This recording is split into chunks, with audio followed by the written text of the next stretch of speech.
I am pleased to present the oil painting Autumn Landscape in the Sunlight from 1905 by Frederick Vezin. Indian Summer.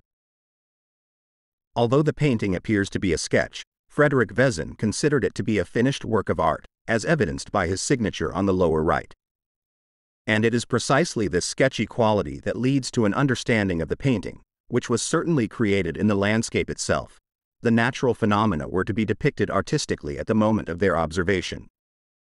This is not done by meticulously sketching nature, but, and here Vezin follows the teaching of French Impressionism, by illustrating nature in its visual fullness. The artist's eye is, as it were, immersed in the visuality of nature, which is made visible by his hand.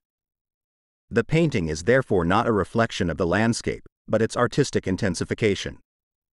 This intensification also includes the fact that the foreground of the painting, corresponding to the field of vision, eludes a detail-oriented close-up view.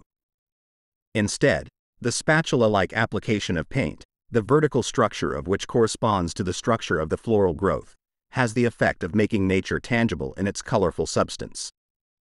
At the same time, the foreground, which remains indeterminate in its concrete objectivity, creates an atmospheric space that connects with the actual protagonist of the picture, the group of trees, which flares up in shades of red and brown. Here, too, the leaves are more speckled than clearly outlined. It is precisely this sketchiness that opens up a visual experience that makes the landscape accessible in its visual fullness, thus revealing its essence. In addition to this abundance, the landscape is presented as a structure of order in that the composition of the picture makes the composition of the landscape visible. For example, the group of trees forms a distinct dark green shadow, which is repeated in the shadows cast by the trees behind it. A patterned diagonal axis is created in the picture, which is composed in this way by the landscape itself. Strictly speaking, this is a cultivated landscape.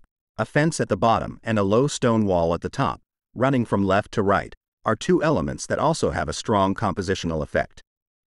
And on the top of the hill, a stone house is embedded in the landscape as the brightest surface in the picture. Nature and culture here form a harmonious synthesis, giving the painting an Arcadian touch. In order to give the landscape as much space as possible, the horizon line is raised, but the design of the sky is also crucial. The clouds, combined with the shapes of the trees, create a bright blue sky. To the European eye, such a sky is reminiscent of a summer landscape.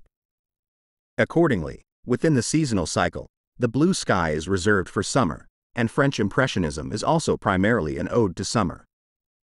In Vezin's painting, however, the brilliant blue sky stands above an autumnal landscape, some of the trees even defoliated. It can therefore be assumed that the painting was made not in Europe but in the United States, and that it illustrates the proverbial Indian summer, making Frederick Vezin a pioneer of American landscape painting. I hope I have been able to show you the qualities of this work of art.